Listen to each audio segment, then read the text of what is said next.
Hello, my name is Emily Owen and I am going to give you a short update on the STAR-EM keyword support added in Oasys version 18. STAR-EM keywords form the input for the multiphysics electromagnetic solver available in LS-DYNA.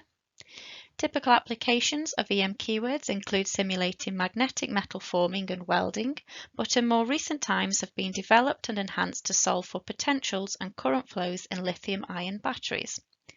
Through a choice of keyword cards, the user can develop a single-cell battery model with individual layers defined, through to a macro model representative of a module of cells.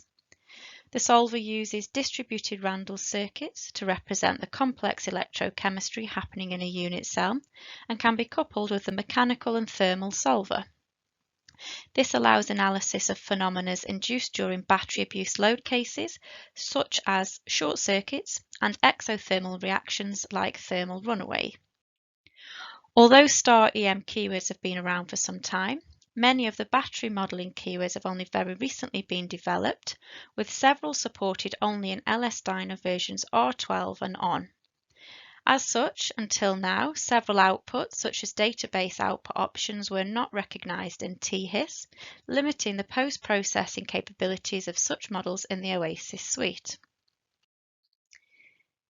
Now in version 18, full STAR-EM support has been added to THIS to ensure that all EM database outputs available in R12 can be read. Defined by the user through the model definition and full EM support in Primer, you can see here the full list of time history outputs that have been added. This ensures the user has complete post-processing capabilities. Switching to D3 plot, here for example I have one of the LST batmap models where the cells are represented by a few elements and the solver uses distributed Randall circuits. Under the category electromagnetic, you can select from the various EM components for your model and visualise the battery under loading.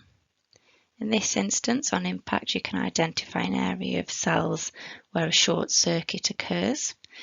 And in D3 plot, you can interrogate the model further by blanking parts and changing the various views. Now, in order to extract further detailed analysis, you may want to look at time history for the various outputs. If I just switch to THIS. Now in version 18, this is possible.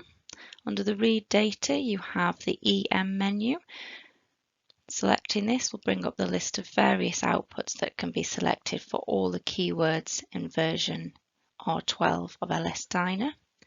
You can select Global, much like in the mechanical solver, where you can visualize the global data for the EM output of your battery model. You could also go through the various outputs for individual data. Here selecting for the Randalls, click Apply for one of the individual batmap represented cells. And you could go through and analyse the data further.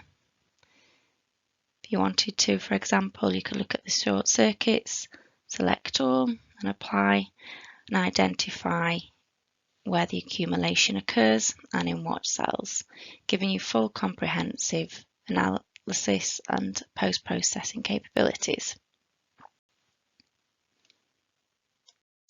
So in summary, today I've demonstrated the updated capability for post-processing the STAR-EM keywords in Oasys version 18. In THIS, full support for keyword outputs in the very latest LS-DYNA version R12 have been added.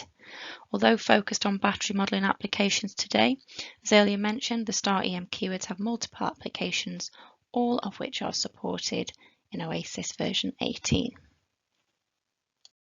For more information on anything I've covered, please contact us or your local Oasys distributor, the details of which can be seen on the screen now. Thank you for listening.